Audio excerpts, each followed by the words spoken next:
ECB holds interest rates at 2% for a fifth consecutive meeting.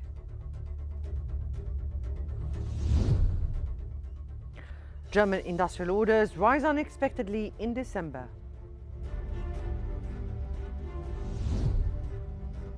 And Trump warns of economic crisis in Venezuela.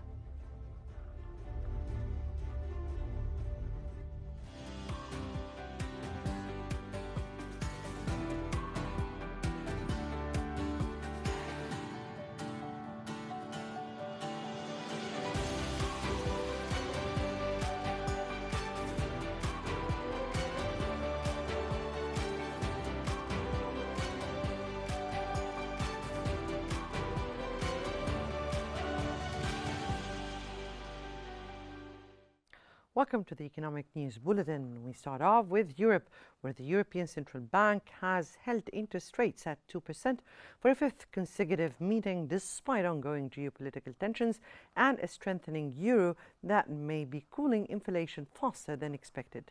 The bank noted that the Eurozone economy remains resilient with low unemployment and solid private sector balance sheets. However, it warned that the broader outlook is still uncertain due to global trade policy risks and geopolitical pressures.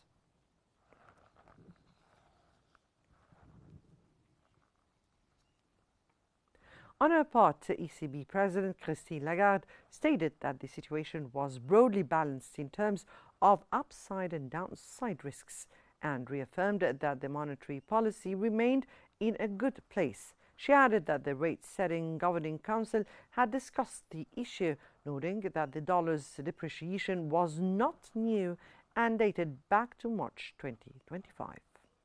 Now, what we observed collectively is that the dollar has depreciated measurably against the euro, but not in the last few days, but since March 2025. That's when you see the significant change at the time.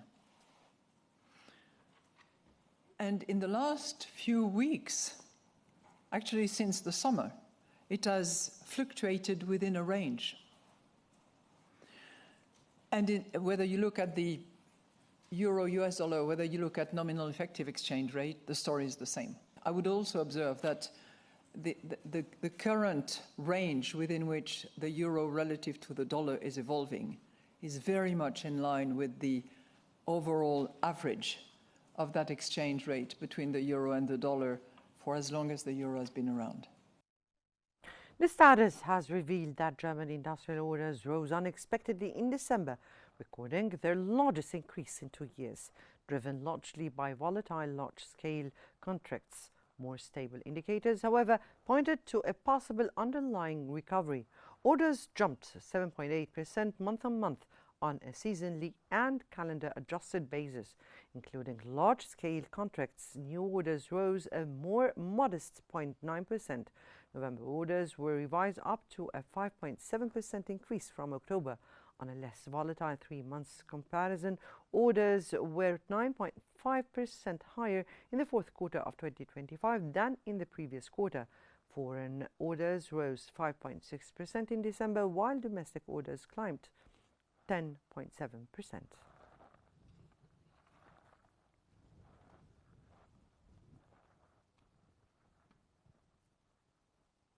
The Bank of England has kept interest rates at 3.75% following a narrow vote, while signaling that cuts could come later this year.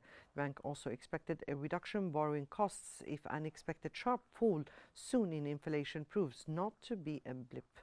Governor Andrew Bailey stated that inflation is now expected to fall close to the bank's 2% largest target from April, much sooner than the previous forecast of 2027.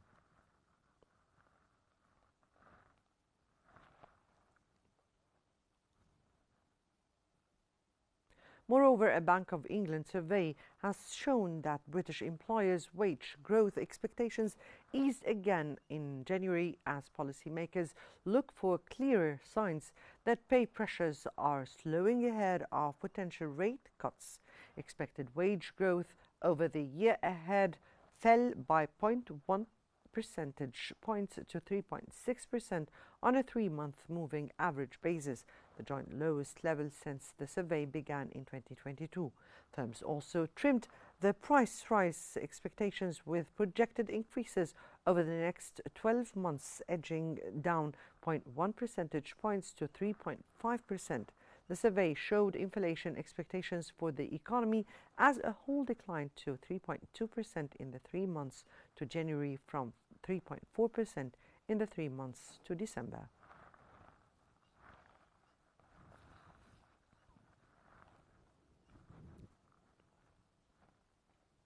The German Association of the Automotive Industry, the VDA, has reported that China set a new record last year by producing 16.1 million electric vehicles, while Germany remained the world's second largest EV producers with 1.67 million vehicles. It noted that battery electric vehicle production in Germany rose 15% to 1.22 million and plug-in hybrids jumped 54% to around 450,000. Overall, Germany's electric car output increased 23%, keeping it ahead of the US, which produced 1.04 million. The VDA further expected battery electric vehicle production in Germany to grow by 10% in 2026.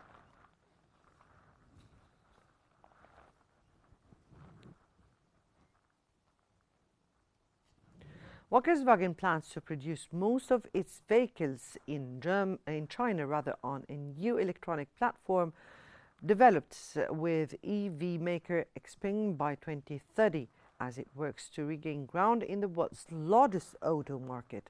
The China Electronic Architecture, the CEA platform, allows Volkswagen to develop cars up to 30% faster and 40% cheaper than its Germany MEB platform, thanks to centralized control systems and more in-house components.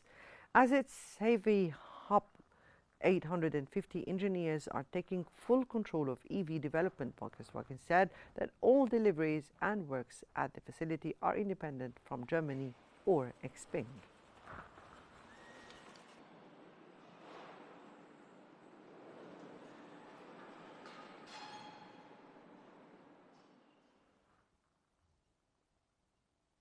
For further analysis, we're joined from Amman by engineer and Jordan Free Zones Investors Commission member, Mr. Amer Al-Gayousi.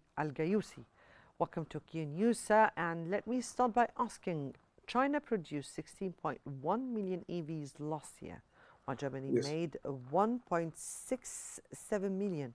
What explains this huge gap between the two countries? First, thank you for having me. Actually, if we look at the landscape from China and compared to the landscape in Germany, China has invested billions of dollars in the infrastructure of manufacturing EVs and the technology of batteries. And if we look today at the OEMs, which are companies that are manufacturing parts for electric cars, we have over 8,700 companies in China producing parts, OEM parts for like manufacturing electric cars. And we have over 200 manufacturers of electric cars in China. While if we look in Germany, and we talk about economies of scale, the population of China, we all know it's 1.4 billion people, while we compare like Germany with 83 million people. One very important aspect that you talked about today, which is the pricing. Today, China is mass producing electric vehicles at least 30-40% lower prices than Germany. Of course, we know that minimum wage in China is totally different than in Germany. And for the same vehicle that is produced in China, for the same manufacturers, like German manufacturers, like VW, as an example, you can see it like if you buy it from China today with the Chinese specs, which is the CCC compliance, and compare it with the German specs, there is at least 40% difference in prices. The Chinese landscape is different. The new generation of people in China, they are looking for new technology. They are looking for new electric vehicles and PHEVs. And there is a newcomer to the market now, which is the REEV, which is the range extended electric vehicles also, which is picking up very strongly from China now. And as a trader for me, with offices in New York and traveling to Germany and China all the time, I can see the landscape changing, even in the Middle East today. What makes China is strong is the internal consumption of electric vehicles and the demand. I mean, the young generations who are looking to buy EVs and are looking for new technologies all the time. While in Germany, if you look at Germany and Europe, still they are depending on ICE, internal combustion engines like diesel cars and trucks and all that. So convincing people of buying electric car it's a little difficult in Europe because of the price. Prices in Germany, especially for electric cars, are expensive, still expensive. They are more expensive than gasoline or diesel-driven cars. And that's one point, which is very important point when we consider what kind of cars are being sold in Germany. I was on a trip to Germany last year, and at the airport, at Frankfurt Airport, I rented an electric vehicle, and it's a PHEV vehicle, and I found out it's Chinese. It's a Lincoln Co. It's called Lincoln Co. And I drove it for 2 weeks in Germany. The car is amazing. It's excellent. The quality is more than we expected. But even though yes. Germany's EV production grew by 23%, so Yes. can Germany realistically narrow the gap with China in the coming years? It's very difficult to close the gap because if you look today at the production of China in 2024, it was 12.4 million. It jumped all the way to 16.1 million in 2025. And that's more than the increase that happened in Germany. Germany or Europe is still a small market. And you have to understand one most important thing that with German cars, most of the sales are being directed to like Europe and North America. North America right now is blocking the entry of Chinese-made EVs and PHEVs. But a few days ago, we heard that Canada is moving ahead with allowing around 450,000 cars to enter Canada. That would decrease the amount of or the demand for the cars coming from Germany because of the pricing points. Now, if we talk about the price, I mean, even in the U.S., which we own a company in the U.S., in New York, we know how prices are becoming very sensitive in New York also, or like the whole global Middle East and even America right now. So selling an EV in the US at $40,000, while you can buy it from China at $27,000, $25,000, that's a big difference. So if you look at the Germany, where are the cars are going? How many cars are sold in Germany and Europe? How many are exported? We know that a big amount of them are being exported to the US and Canada. And we know that because we own dealerships in New York, and we know that. So now, if you consider the price of German cars, if China arrives at the ports of the US, the production, I don't think the German production will increase more. You have to understand that German production and the cost of production in Germany is more expensive. And that's one thing. The second very important thing is that also China market is expanding and their export is expanding. If you look how many cars, electric cars and PHEVs were exported from China last year, it's about 2.6 million cars exported from China. That's more than the production of Germany and the US also. So that's a very important point. Yes, other than the price and the costs of the vehicle, what other advantages does China have in EV production? Are we speaking about battery manufacturing, supply chains, government policies? What? Yes. And how would German or what would German do to match with those? Okay, the first thing that is giving, the first thing that's giving advantage to China is the manufacturing infrastructure and having so many companies being able to supply parts for the manufacturers at cheaper prices. This is one thing that Germany is suffering from. They don't have that much of an option. Second thing is the government subsidies into the production and the technology of new batteries. The government of China is investing a lot of money, while in Germany, and most of the investment is coming from the companies itself. Also in China, you have to understand that the quality in China, and I know that because I have been in this business for 30 years now in the automotive business. China has increased. I mean, the quality of Chinese cars are almost comparable with the German, especially in electric. We're talking about electric cars. The quality is excellent nowadays. If we don't want to name companies, but this is one of the major advantages of China. Big production, mass production, very strong infrastructure for manufacturing the electric cars, having more than 200 manufacturers also, government subsidies for the factories also, not only for the customers, and an open export market. And also they have the technology. The technology is improving faster in China than it's improving in Germany. That's one major point. Right.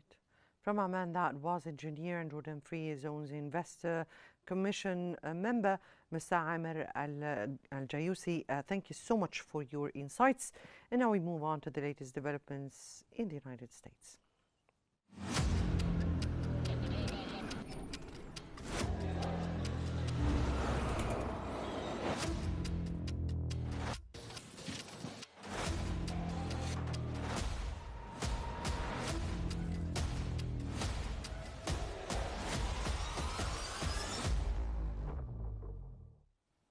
The U.S. Labor Department has reported that the number of Americans filing new applications for unemployment benefits increased more than expected last week, likely boosted by snowstorms across much of the country, but labor market conditions remain stable. Initial claims for state unemployment benefits jumped 22,000 to a seasonally adjusted 231,000 for the week ended January 31st. The report also showed that the number of people receiving unemployment benefits after an initial week of aid, a proxy for hiring, increased 25,000 to a seasonally adjusted 1.844 million during the week ended January 24th.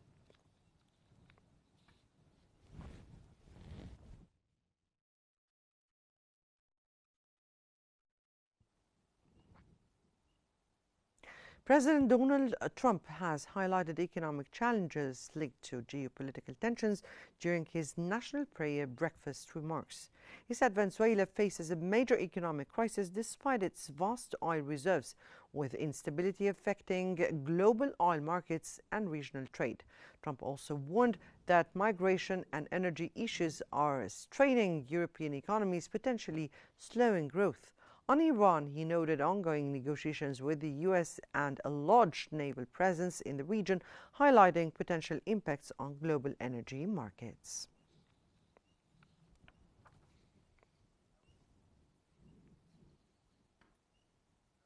U.S. Treasury Secretary Scott Bessent said he supports President Donald Trump's call to cap credit card interest rates at 10% for 1 year. Bessent told the Senate Banking Committee that he wholeheartedly supports the policy when asked about the proposal. Trump first announced the plan last month, saying the cap could take effect on January 20th. However, he did not provide details on how the policy would be implemented or enforced.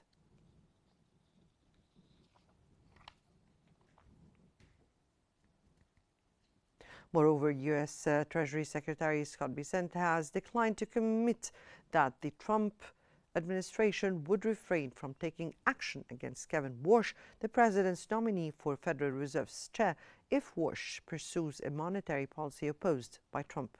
During a Senate hearing, Senator Elizabeth Warren asked Besant whether he would guarantee that Warsh will not be sued or investigated by the Department of Justice if he does not cut interest rates as Trump desires. Besant replied that such decisions are ultimately up to the president.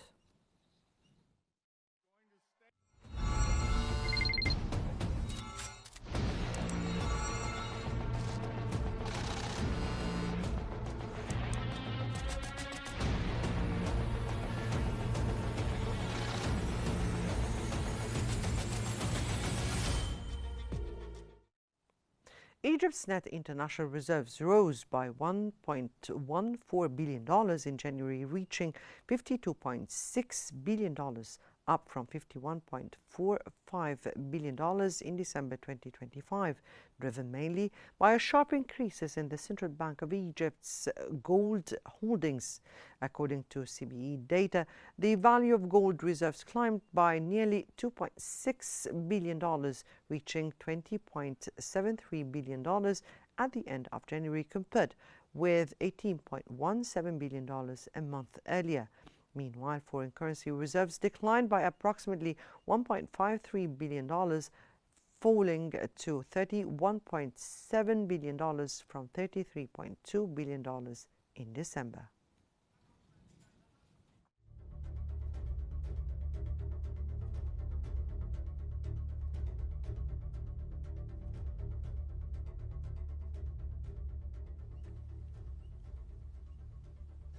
Today, the 8th Egypt International Boat and Yacht Show opens at the Cairo International Conference Center. As the largest maritime event in Egypt and the region, it showcases the latest yacht, boats, equipment and services while promoting tourism and attracting local and foreign investments. Now we go to our correspondent Hala Al-Hamalawi at the event to share her insights on the economic impact this exhibition might have on Egypt's marine and tourism sectors. Hala, tell me, how significant is this exhibition? How are you, Hala? How significant is this exhibition for Egyptians' maritime economy and tourism revenues? Well, this is actually a very important event that highlights the importance of the yachting and boat industry here in Egypt. Egypt has a very unique location, geographic location, and it's boosting its tourism. Therefore, His Excellency President Abdel Fattah el-Sisi gave special importance to this event, which brings together more than 150 exhibitors from the region and around the world. All are here under one roof in two halls, as you mentioned, at the Cairo Exhibition Center, where I'm standing now. And as you can see behind me, you can see the boats, you can see the exhibitors, and you can see the high turnout. Everyone is here in order to see the latest technology and also be introduced to the services related to this industry. Right. Well, Hala, what kind of foreign and local investment does the event typically attract? Well, definitely, Mona, this event brings both local and international direct investments because it is directly related to tourism and all the industries related to tourism. Egypt, as you know, is a regional hub for tourism, and it enjoys high revenue rates. Now, Egypt is exploring a new type of tourism that is, in addition to all the types of tourism that Egypt enjoys and provides to its visitors, such as the cultural, the historical, the medical. Now Egypt is exploring a new type of tourism, which is the yachting and boat tourism.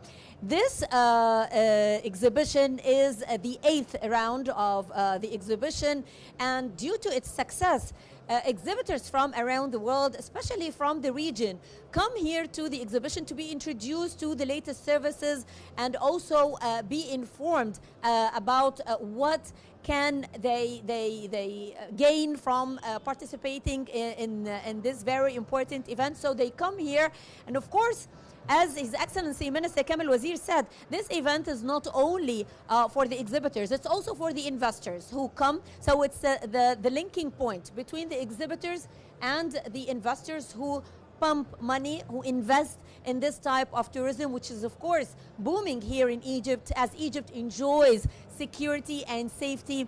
It enjoys beautiful locations, it enjoys beautiful islands, especially in the Red Sea. Again, this was mentioned by His Excellency Minister Kamel Wazir. So all this brings more investments to the country. Right, we thank you so much, Hala, for your insights here. And that was Hala Al Hamalawi, our correspondent at the 8th Egypt International Boat and Yacht Show at the Cairo International Conference Center. Now we move on to the latest news in the energy sector.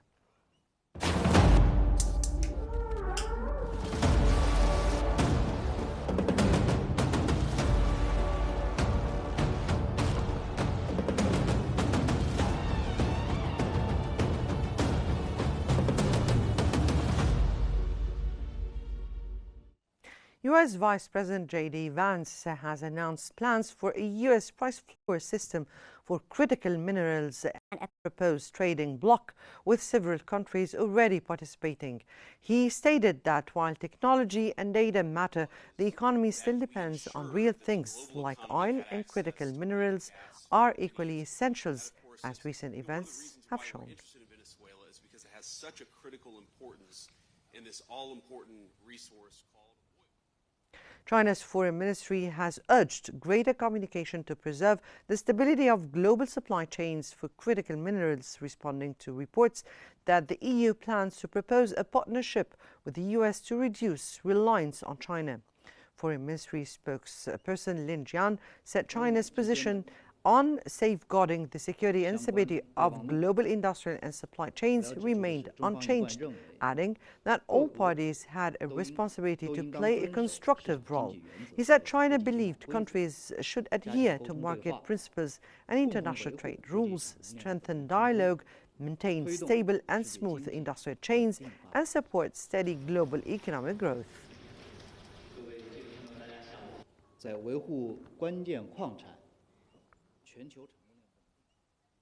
Oil prices fell more than 2% on Thursday, but held close to multi-month high after the US and Iran agreed to halt talks in Oman on Friday.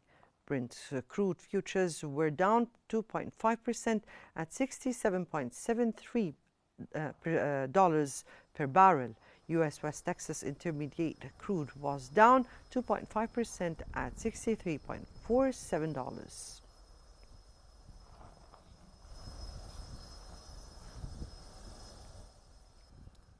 Gold slid on Thursday while silver dipped more than 15% as a stronger dollar and easing geopolitical tensions weighed. After a brief rebound failed to steady markets following one of the steepest sell-offs in decades. Spot gold lost 2.9% to $4,816.75 per ounce.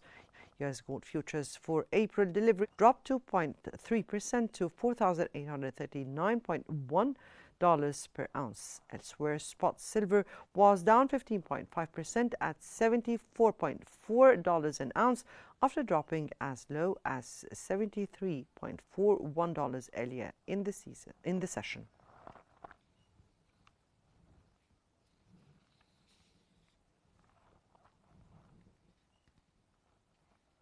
In markets, the Financial Stability Board has warned that global financial vulnerabilities are rising in the $16 trillion market for government bond-backed purchases agreements, driven by higher hedge fund leverage and reliance on short-term funding. It noted that outstanding repos grew about 20% since 2022, with U.S. accounting for nearly 60% of activity, followed by Britain, the Eurozone, and Japan. The FSB highlighted risks from high leverage supply-demand imbalances and concentration among borrowers and intermediaries, noting that past episodes like the 2019 US repo spike and Britain's 2022 LDI crisis show how quickly disruption can spread.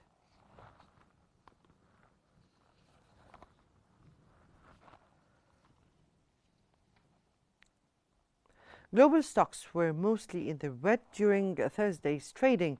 In the US, the S&P 500 fell 1.11%, the Nasdaq dropped 1.29%, and the Dow Jones Industrial Average sank 1.05%.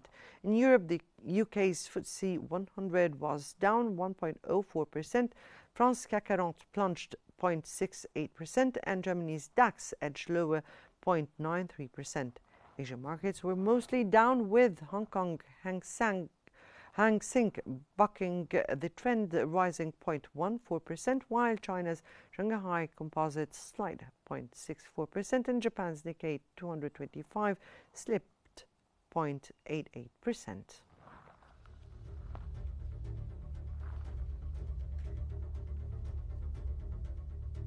That brings us to the end of our economic news bulletin, but before we wrap up, here is a quick recap of what we've been covering. ECB holds interest rates at 2% from a fifth consecutive meeting.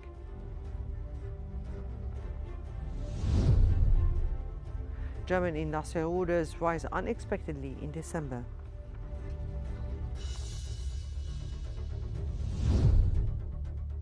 And Trump warns of economic crisis in Venezuela.